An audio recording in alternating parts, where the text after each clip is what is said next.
storie. En vanaand se storie, ek kom nou hierso uit Maatieland. En jy sal nou seker onthou, kyk toe ek nou in Maties was en ek praat nou van 1986, toe was Maties dus nog maar,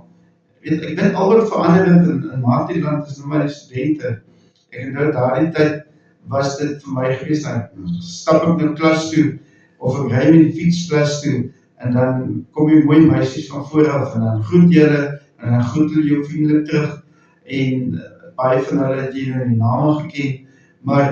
ek het nou so 'n paar jaar gelede, te stap ek weer daar in Stellenbosch, en die mooi meisies kom weer van vooraf, en ek sê vir hulle weer so mooi vriendelik goeiemorgen, en toe die antwoord ek kry, morgen oom, ja, toe weet ek die oor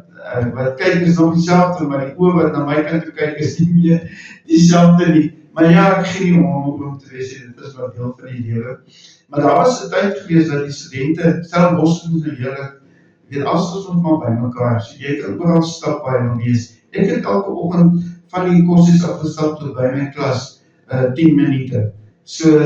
dit was gou gewees. Maar op 'n stadium toe ek vir my fiets gekoop, en die fiets is nogal van julle wat nou rugby goed ken, Andy Turner is op stadium baie bekende internasionale rugby skeiersers, hy het baie toetse ook geblaas. Ek het by hom sy fiets by hom gekoop, en dit is ook 'n pragtige rooi fiets gewees, 'n ordentlike fiets, en ek het met daai fiets, en ek dan soggens, het ek dan klas toe gery, maar daar weer terug, soggens is het af dan, maar daar is het 'n bietjie opdraand, maar jy is jong, jy is student, jy is by rugby, jy is fiks, so, dit was alles in die haak so gewees, so, dit was eintlik baie spesiaal gewees, maar nou het ek vir jou 'n fietsstorie, wat ek vir jou wil vertel, kyk, daai die man-studente en die dame-studente het allemaal maar opgestap of met die fiets, die karre was daar gewees, maar daar was nie baie gewees soos wat daar vandag gesê, daar het ek te sê, ek het ook nie vooruit gehad om Stellenbosch kaart te hê, en uiteindelik maar net geloop, wanneer ek huis toe ry en weer terugkom, of dan die so 2 uur in die oggend, as ons wel vastgepakte broodjies daar by die bakkerij wil gaan koop vir ons. Dit is natuurlijk altyd op vrijdag aand het ons gekuier, en as ons honger raak die 1 uur kant in die oggend, dan is gauw daar na die café toe gaan en ons lekker botter en warm broodjies gaan koop. Wat die hoogtepunt is dit altyd gewees nie. Maar nou het die meisies het ook met fietsen gery, en dit was van die ding gewees, ne, snaaks en, weet jy, van jou fiets daar so in die plek gehad waar jy het mag geparkeer het en die ketting vastgemaak. My fiets het sommer reg voor die koshuis gestaan, daar was fietsrakke en dan kom daar met die ketting vastgesluit. Daar was nooit probleme vir enige aard gewees nie. En ja, dit is maar die tye gewees. Maar ek het iets oorgekom daar op Stellenbosch een keer as 'n student met so 'n meisie wat een van daai dinge is waaroor 'n mens ontsettend sleg voel. Jy voel, jy weet nie waar, jy raak skaam as die ding moet gebeur het. En ek het nou die een dag, dat ek daar Stellenbosch daar onder by die winkelsentrum, Maatielandse winkel, nie Nielsen nie, daar so naby 'n winkelkompleks, 'n groot parkeerarea. En ek het met my volks sê, ek gaan stop in daardie parkeerarea. En daar op daai pad is daar ook altyd baie fietsen, so wees soos baie bewus van die fietsen wat daar is. Want dit is maar so ook die motorfietsen op vandag, die mense sien en mens moes daar nie raak hê. Of hulle skenk nie en veel aandag op jou aan jou nie, hulle ry vir jou in en al daardie dinge. En wat toe met my gebeur het, is 'n verskriklike ding. Ek stop nou daar in 'n parkeerarea, 'n parkeerplek wat nogals baie gelukkig is, dat ek 'n parkeerplekkie daar gekry, want dit is nie algemeen nie, is gewoonlik maar vol geparkeer. En ek stop en ek kry al my goed reg, en ek sit my hand om die deur oop te maak,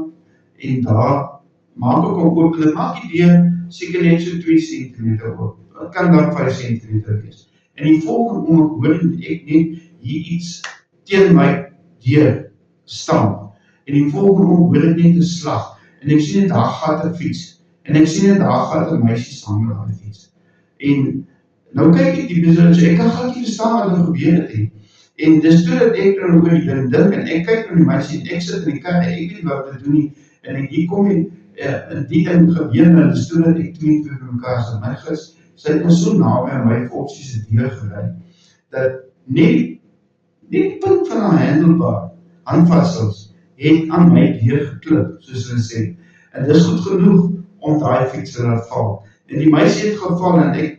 terwyl sy toe sy nou val, toe sê ek net so 1 of 2 gelede, en kyk jy rondom haar as, okay, en sy spring op en ek spring in die volksheid en ek wil haar gaan help en vra om verskoning en maar sy sê nie alles reg, as sy geen probleme is, sy spring op die motor, ag pa, fiets en daar, ja, sy weg, ek kyk as agterna, dit dink ek nou by my, nou staan ek daar, nou kyk ek voor, links, rondom my, wie het my nou gesien, want ek dink hier soos nou 'n paar mense wat nou dalk ook vir my nou weet kry hier, want ek in die meisiekind so laat val. Maar snaaks genoeg, niemand het eintlik gekom of gekyk of iets gedoen nie. Die meisie is weg en ek het daar gestaan en alles is normaal, geen probleem nie en ek het my skouers opgelig en ja, toe ek nou wegstap daar na die winkel toe wat ek nog graag wil wees, toe het nou so 'n bietjie vir my snaaks geword. Ek het toe nou begin lag daaroor, wetende dat die meisie het nou nie iets oorgekom nie, wetende dat die fiets okay is, en wetende dat ek okay is, dat my kar op iets oorgekom het. En ja, toe word het nou, ek voel ek 'n bietjie beter, en ja, dis, dat het toe nou op die ou en net 'n ding wat nog steeds 'n indruk op my gemaak het. Ek wonder wat die kans is ooit, dat sy nou maar sê maar vanavond luister na jou stasie, en sy onthou dat sy in 1986 teen 'n volksie se deur vasgery het, wat die ou opgemaak het, wat nie vir gekyk het dat sy aankom nie, en hoe sy geval het daar die pad, en die hele situasie rondom dit. Ek kan nou vir sê, dis nou soveel jare later, dit nog gedurende, dan hardloop het so deur my gedagte, dan dink ek daaraan, veral as ek motorfiets ry, en kyk hoe maklik kan dit ou gebeur, dat ek ook met die motorfiets ry, en dan maak ek ou sy deur op, en ek klip hom net so met my hand vast, en ek gaan hard val. Ek weet dit is nou soos dit is. So mense is baie bewus daarvan, maar ja, ek het nooit die kans gekry om vir haar te sê, ek is jammer om verskoning te vra, of dat ek vir haar chocolate dan kon gekoop het, of haar die kosjes gaan aflewer het, want sy het net daar is opgespring, op die fiets, sê alles is okay, moenie worry nie, woep, daar gaat sy, vinnigste spoed moontlik, en sy is weg. Nou ja, dis die dag wat ek die deur opgemaak het, en 'n mooi jong meisie van haar fiets laat afval het. Man, was dit dan nou nie,